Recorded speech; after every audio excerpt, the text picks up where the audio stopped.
Disclaimer ज़रूर दे दें कि जैसे आपने बताया कि सूरत हाल जो है तब्दील हो रही है। 7:15 का ये जो वक़्त है इस वक़्त, और साढ़े 8 बजे दोबारा उस खसूसी कमेटी का इजलास शुरू होना है। पाकिस्तान तहरीक-ए-इंसाफ उसमें शरीक होती है या नहीं होती, वो भी इस हवाले से देखना है। मगर साढ़े 8 बजे कमेटी का इजलास होगा, और आज के रोज़ जो नए आने वाले चीफ़ जस्टिस हैं 3 रुकनी जजेस पैनल में से, उनमें से एक एक का नाम हर सूरत फ़ाइनल करना है, क्योंकि आज डेडलाइन है 22 अक्टूबर की। हालाँकि जो आइन में तरमीम की गई है उसमें ये था कि 14 रोज़ पहले जो है जाने वाले चीफ़ जस्टिस से रिटायरमेंट से 14 रोज़ पहले आने वाले चीफ़ जस्टिस को पैनल से चुन लिया जाएगा। मगर चूँकि इस बार आइनी तरमीम बाद में हुई तो एक सनसेट क्लॉज़ उसमें डाल दी गई, ग़ालिबन 3 रोज़ पहले की थी। हुँ। तो आज के रोज़ तो हर सूरत फ़ैसला देना है इस कमेटी ने।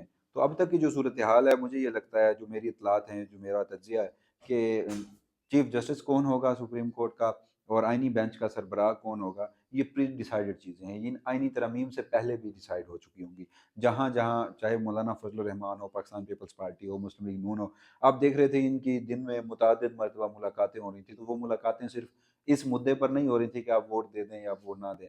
वो इन आइनी तरमीम के बाद के सिनेरियो पर भी एक-दूसरे को जो गारंटियाँ हैं वो दी जा रही थी। तो मुमकिन है मैं गलत हो सकता हूँ। अभी आज से कुछ देर बाद जब हमारी ऑडियंस ये देख रही हो तो सूरत-ए-हाल यकसर मुख्तलिफ हो।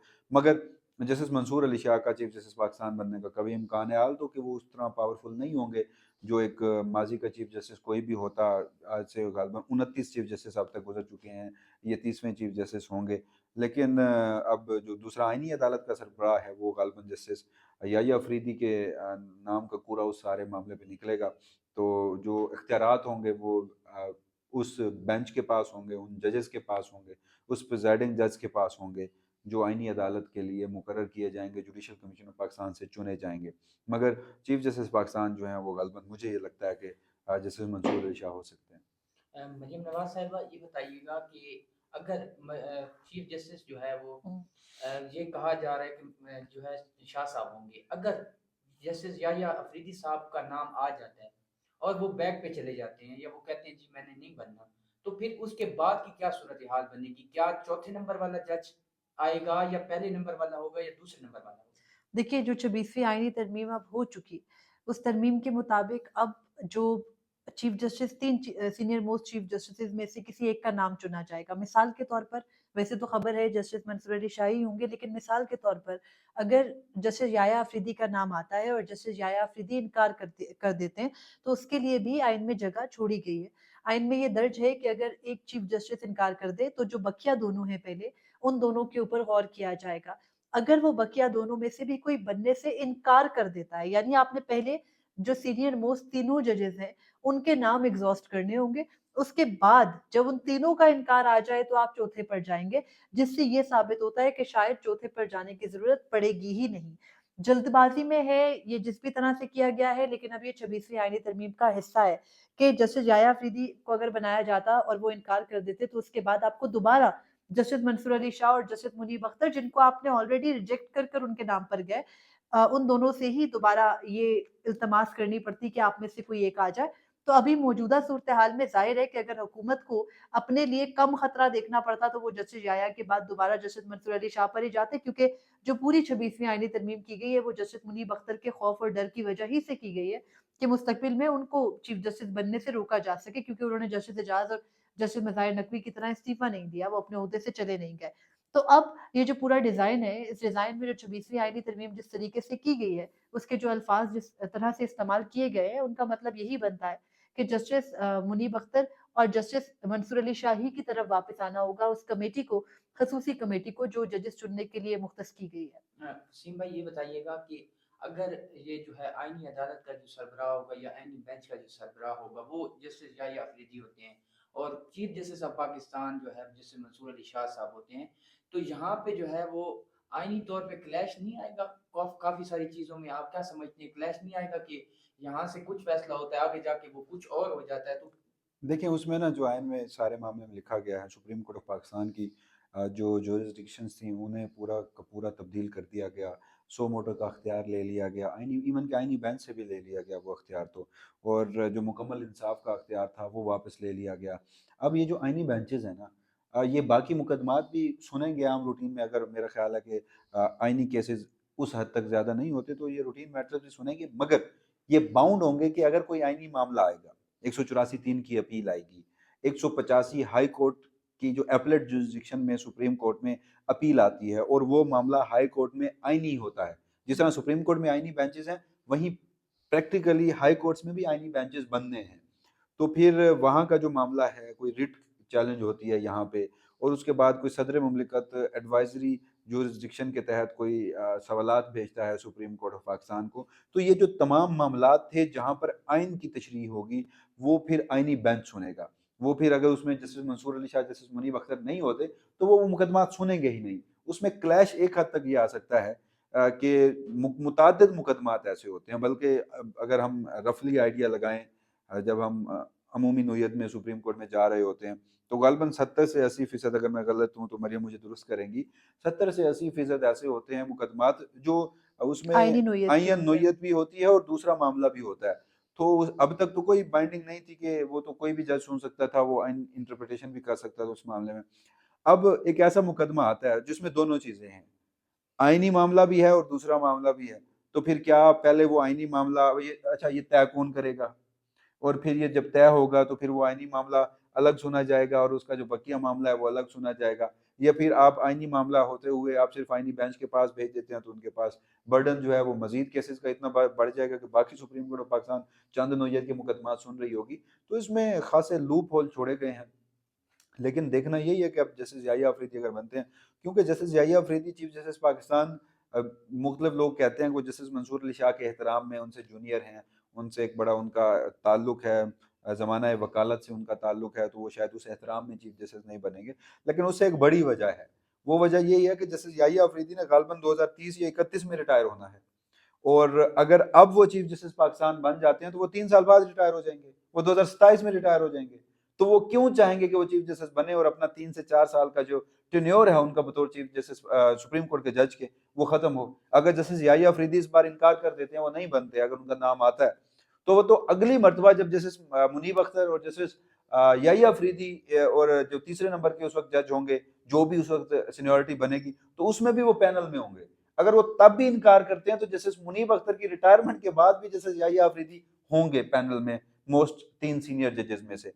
तो मुझे नहीं लगता कि वो इस सबसे बड़ी रीजन के बायस, अगर कोई वफाकी हुकूमत मिस एडवेंचर करने के मूड में है, कि आल्दो के कहीं ना कहीं पहले ये चीज़ें तय तो हुई थी कि जस्टिस मंसूर अली शाह होंगे, लेकिन वहीं पे जस्टिस मंसूर अली शाह को कुछ मुलाकातों के लिए मनवाया गया, उन्हें बुलाया गया कि हमारे साथ बैठ लें, कोई डील कर लें।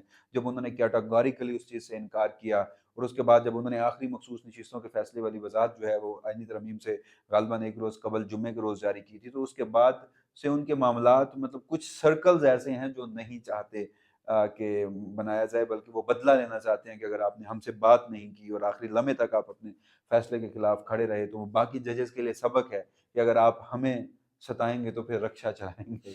तो ये सारी वो सूरत हाल है। तो बहरहाल देखते हैं, अभी 1 2 3 घंटों में ये चीज़ें, ये सारी सूरत हाल जो है वो इवॉल्व होकर सामने आ जाएगी। मरियम साहबा ये बताइएगा कि इस्तीफों की भी बात की जा रही है कि इस्तीफे भी आ सकते हैं अगर याहिया अफरीदी साहब जो है वो नहीं मना करते, अगर उनका नाम आ जाता है और वो मना नहीं करते, उसके बाद कोई इस्तीफों का, क्योंकि दो सीनियर बैठे हुए हैं, वो जूनियर के अंडर कैसे काम करेंगे? और इसी तरह जो है आईनी जो बेंच है वो हाई कोर्ट की तरह भी लेके आया गया है, तो आप क्या कहेंगे? और मखसूस नशिस्तों का जो मामला है, क्योंकि वो 8 जजेस पहले एक दफा, दो दफा उनकी क्लैरिफिकेशन कर चुके हैं, लेकिन अगर ये जो अमेंडमेंट हुई है इसके बाद क्या वो जो मखसूस नशिस्तों का मामला है वो आईनी बेंच सुनेगा? और वो कौन फैसला करेगा जो है वो ये मखसूस नशिस्तें किस पार्टी को जो है वो दी जा सकती हैं? देखिए 26वीं आईनी तरमीम इस बारे में तो खामोश है कि मुकदमात आएंगे तो वो लगाएगा कौन। ये ज़रूर लिखा गया है कि जो आईनी बेंच बनाया जाएगा उसके सीनियर 3 जजेस बैठकर अपने प्रैक्टिस एंड प्रोसीजर को तय करेंगे। लेकिन अगेन, क्योंकि 26वीं आईनी तरमीम जिस जल्दबाजी में की गई या दानिस्ता गैर दानिस्ता तौर पर उसके अंदर जो गलतियां छोड़ी गई, तो उससे एक और तरमीम लाना पड़ेगी या फिर उससे आगे रूल्स बनाना पड़ेंगे जिससे क्लेरिफिकेशन आए। दूसरी बात ये कि इस्तीफों की आप बात कर रहे हैं, इखलाकी तौर पर अगर किसी जूनियर जज को चीफ जस्टिस बनाया जाता है और उसके सीनियर जजेस को उसके अंडर काम करना पड़ता है, तो इखलाकी तौर पर इस्तीफा ही वो ऑप्शन बनता है। और इसकी बहुत सारी इखलाकी वजूहात हैं, सिर्फ ये नहीं है कि जूनियर जज है तो हम कोई ईगो का मसला है कि हम उसके अंडर काम नहीं कर सकते। एक बहुत बड़ी वजह ये है कि जब आप एक जज बैठकर पार्लियामेंट की मुकर्रर करदा कमेटी, जो कि अपेरेंटली पूरा पार्लियामेंट ही है, वो ये समझती है कि ये जजेस चीफ जस्टिस बनने के काबिल नहीं है, तो मुझे लगता है कि फिर वो जजेस जज रहने के काबिल भी नहीं है, क्योंकि आपको लगता है कि उनमें कोई काबिलियत की कमी है, तभी आप उनको चीफ जस्टिस नहीं बना रहे। तो फिर ये वजूहात भी हैं सारी, जो ये एक ग्राउंड बनाती है कि इस्तीफे आएँगे। लेकिन ये कहना कि इस्तीफे हाई कोर्ट से भी आएँगे, सुप्रीम कोर्ट से भी आएँगे, तो मुझे कोई ऐसा इंकलाब आता नज़र नहीं आ रहा। जब जजेस ने इन आईनी तरमीम के ऊपर जब सारे वुकला खड़े हो रहे थे, बात कर रहे थे, अवाम निकली थी, तब उन्होंने कुछ नहीं किया और वो अपनी कॉज़ के लिए खुद नहीं खड़े हुए, गो के अखलाकी तौर पर नहीं खड़े हो सकते थे, लेकिन फिर भी उनको समझ तो आ रही थी कि क्या हो रहा है। तो फिर अब मुझे नहीं लगता कि इस्तीफे आएँगे, और वैसे भी इस्तीफा देना एक बुज़दिली की निशानी ही समझा जाता है। जिस तरह पहले जस्टिस एजाजुल एहसन से लिया गया इस्तीफा, या जस्टिस मज़ाहिर नकवी ने दे दिया इस्तीफा, तो उसको भी लोगों ने यही गिरदाना कि भाग गए, डर गए। तो मुझे लगता है कि अगर वो अभी भी ये करेंगे, तो निज़ाम की जीत हो रही होगी, जो चंद लड़ने वाली आवाज़ें हैं या चंद आज़ाद आवाज़ें, वो भी दब जाएँगी। तो इस्तीफे आने की कोई इत्तला तो नहीं है, ये बहुत से लोग जस्टिस मंसूर अली शाह के साथ मनसूब कर रहे हैं। तो देखना है कि अगले आने वाले दिनों में क्या होता है। अभी तक की इत्तला तो ये है कि जस्टिस मंसूर अली शाह चीफ बन रहे हैं, और एक मर्तबा जब वो ओहदा सँभाल लेंगे, तो वो ओहदा या वो मनसब बहुत होता है, कुछ ना कुछ करने के लिए उसके इख्तियार बहुत होते हैं, और पाकिस्तान में कुछ भी हतमी नहीं होता। आज 26वीं आईनी तरमीम आई है, कल 27वीं 28वीं आके ये सब कुछ ओवरटर्न भी हो सकता है, तो हमें नहीं पता। इस मुल्क में जब फौजी एस्टेब्लिशमेंट को जो सूट करता है, वो उसको बदल लेते हैं। तो देखना आइंदा आने वाले दिनों में मज़ीद क्या होता है। वसीम भाई, लास्टली बताइएगा कि आज जो है वो शो काज नोटिस जो है वो जो लोटे बने हैं पीटीआई के 8 से 9, उनसे जो है वो ये मतलब शोकाज नोटिस जारी किए जाएंगे कि भाई आप लोग जवाब दें कि आप लोगों ने ऐसा क्यों किया। और दूसरा, मेहरबानो कुरैशी साहिबा की अपने वालिद से मुलाकात हुई है, उसमें उन्होंने कहा है कि मेरा बेटा ये काम नहीं कर सकता। तो और ये बताइएगा कि ये जो अभी सारा सिनेरियो चल रहा है, तो इसमें पीटीआई किस जगह पे खड़ी है? ये आईनी तरमीम ये जो अभी होगी, या जो अभी 8 बजे जो इजलास है, इसमें वो शरीक होंगे या नहीं होंगे? अगर होंगे तो वो ये एक्सेप्ट कर रहे हैं कि हम ये इस आईनी तरमीम को मानते हैं, हालांकि उन्होंने वोट इसमें नहीं दिया। अच्छा, अब मानना या ना मानना वो एक अलग डिबेट है। देखिए, एक चीज़ आइन का हिस्सा बना दी गई है, वो जिस तरह से भी बना दी गई है, अब वो आइन का हिस्सा है। अब आप सुप्रीम कोर्ट में खड़े उनके वकील उसका रिलीफ भी मांगते नज़र आ रहे हैं, तो फिर मेरा नहीं ख्याल कि इससे बाइकआउट करना चाहिए। और ये उनके पॉलिटिकल मोटिव ज़रूर हो सकते हैं, उनका एक प्रिंसिपल स्टैंड ज़रूर हो सकता है कि हम इन आइनी तरमीम को नहीं मानते, लेकिन वो आपके आइन का हिस्सा है। जहाँ तक आपने दूसरी बात की, बानो कुरैशी साहब की साहिबा की, मैंने उनका वो जो आप हवाला दे रहे हैं दुरुस्त दे रहे होंगे, मैंने वो नहीं सुना। मगर जहाँ तक मुझे लगता है, मेरी जो पॉलिटिकल मेच्योरिटी मुझे कहती है, शाह महमूद कुरैशी जो हैं वो कंप्रोमाइज़ नहीं हुए होंगे। जैन कुरैशी साहब जो हैं उनके शायद कोई और मामलात होंगे खुफिया एजेंसियों के साथ। आजकल कोई पता नहीं लगता कि किसके क्या जो कमज़ोरियाँ हैं वो किसी और के हाथ में हैं और उससे आपको कंट्रोल किया जा सकता है। तो जैन कुरैशी वाला मामला जो है, एक तरफ तो दो एक्सट्रीम्स हैं, एक कहती हैं कि वो पार्लियामान में मौजूद थे, दूसरे कहते हैं कि नहीं, उनके मुताबिक प्रोपेगेंडा है। तो दोनों एक्सट्रीम में सच कहीं दरमियान में है, और उनके खिलाफ सस्पिशियस हर बातें बहुत ज़्यादा हैं। यानी जो हम उनके बयानात देखें, उनके ख़ानदान के बयानात देखें, तो गड़बड़ बहुत ज़्यादा है। जो कि सबसे ज़्यादा शॉकिंग था कि आपके वाइस कप्तान जिन्हें आप कहते हैं, उनके जो साहबजादे हैं, वही सारे मामले में आए। तीसरा, जो आप शोकॉज़ नोटिस की बात कर रहे हैं, इसमें पाकिस्तान तहरीक इंसाफ की इतनी बड़ी नाअहली है कि मुतअद्दिद लोग उनके ऐसे थे जो पीटीआई बैक्ड इंडिपेंडेंट कैंडिडेट थे। वो सुन्नी इत्तेहाद कौंसिल में जाने के लिए अपने एफिडेविट देते हैं, लेकिन इलेक्शन कमीशन जो है कुछ को पीएमएलएन का हिस्सा बना देता है, कुछ को काफ लीग का हिस्सा बना देता है, और 8 इनके ऐसे लोग हैं जो आज़ाद भी बच जाते हैं, जो किसी सियासी जमात में नहीं जाते। तो मेजॉरिटी उनकी ऐसी है कि जो वहाँ से वोट आए हैं, तो वो तो किसी सियासी जमात के थे ही नहीं, तो उनके ऊपर डिफेक्शन क्लॉज ही नहीं लगना। और अगर लगता भी तो इलेक्शन कमीशन ऑफ पाकिस्तान ने फैसला करने थे, और उनकी अपील सुप्रीम कोर्ट में आनी थी आईनी बेंचेस के पास। तो उनको भी बाकायदा तौर पर बताया गया था कि हम आपको नाअहल नहीं होने देते। तो अब भी इलेक्शन कमीशन भी फैसला नहीं करेगा, और अगर उसकी अपील सुप्रीम कोर्ट में आएगी तो वो भी उन लोगों के हक में आएगी। मरियम साहबा, ये बताइएगा लास्टली कि ये जो अभी तरमीम हुई है, कहा ये जा रहा है कि जो ब्लैकमेलिंग होती थी जजेस के खिलाफ, उनको हुँ। डरा धमका के जो फैसले लिए जाते, ये उसको स्टॉप करने के लिए एक दूसरा रास्ता निकाला गया, ताकि वो इस पूरे अमल से गुजर के जो है ना, उनको जो है ना घरों में कैमरे या ये जो सेटिंग की जाती थी उनको ब्लैकमेल करने की, उसको काम किया जा सके। आप क्या कहेंगे इस पे, बताइएगा। देखिए, बिल्कुल दुरुस्त कहा जाता है। वाक़ई जजेस के खिलाफ जो कुछ किया जा रहा था इतने अरसे से, वो अब नहीं किया जाएगा, उसका रास्ता बंद हो गया क्योंकि अब जजेस बाकायदा उनके मातहत हो गए हैं। पहले तो ज़ाहिर है वो आज़ाद थे, तो ज़रूरत पड़ती थी उनके घरों में कैमरे लगाने की, उनकी जासूसी करने की, उनके आज़ादाना फ़ैसलों को जगह-जगह उनको तनाज़ात का शिकार करने की। लेकिन अब वो ज़रूरत नहीं पड़ेगी ना, आपने अदलिया को बाकायदा एक गो के वो अलग एक सतून है आइन का, लेकिन आपने उसको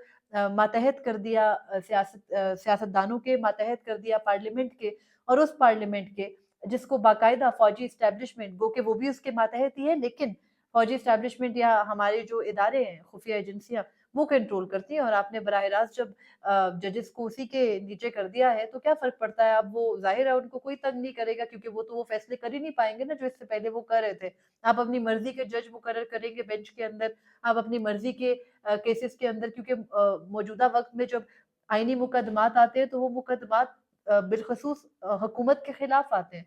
तो जब वही हुकूमत बैठकर या हुकूमती अक्सरियत बैठकर बेंच बना रही होगी, तो फिर तो कोई मसला होगा ही नहीं। ज़ाहिर है अपनी मर्ज़ी के बेंच बनाए जाएँगे, अपनी मर्ज़ी के सरबराह रखे जाएँगे, तो ज़ाहिर-सी बात है कि रास्ता तो रुक गया है ना, अब ज़रूरत नहीं है किसी जज को हरास करने की, क्योंकि आपने हर किस्म का एक हल ढूँढ लिया है। तो हमारे मुल्क में कुछ भी बेहतरी की तरफ दुनिया ऊपर जा रही है, हम कहीं वापस जा रहे हैं 80-90 की दहाई में, तो हमने कभी आगे नहीं बढ़ना। ये इसी तरीके से सिस्टम चलता रहेगा, लेकिन देखना है कि आइंदा आने वाले दिनों में क्या कोई मज़ीद बेहतरी लाने की कोशिश होती है या नहीं, क्योंकि मुल्क में जो एक वाहिद आज़ाद या कहीं उसके अंदर अवाम रिलीफ़ के लिए जाती थी, वो इदारा अदलिया था। तो आपने उसको भी अपने अंडर करके ये अवाम को पैगाम दिया है कि नहीं, आपके लिए बिल्कुल नो गो एरिया है ये मुल्क। तो देखते हैं हम आइंदा आने वाले दिनों में क्या सूरत-ए-हाल बनती है, क्या वाक़ई ही जजेस इसी तरह से इनके जिस तरह हम कहते रहे कि इस आइन के तहत चलने का मतलब पीसीओ के हल्फ उठाने के ही मुतरादिफ है, तो उसी के साथ चलते रहेंगे या फिर कोई बेहतरी का कभी निज़ाम लाने की कोशिश की जाएगी। तो अब कुछ दिन हैं जब तक ये 26वीं आईनी तरमीम के असरात आना शुरू होंगे, तो आपको भी रियलाइज़ होगा कि सुप्रीम कोर्ट को और हाई कोर्ट्स को किस तरह से गैर फ़ाल कर दिया गया है, और वो गैर फ़ाली की तरफ और जिस खला की तरफ और जिस एक नए क्राइसिस की तरफ हम जा रहे हैं, वो कुछ दिनों में क्लैरिफ़ाई हो जाएगा। कुछ दिनों में नहीं तो कुछ हफ्तों में, और फिर हमें समझ आ जाएगी कि 26वीं आईनी तरमीम का मोटिव क्या था। बहुत शुक्रिया वसीम भाई, मरियम बाजी, आपको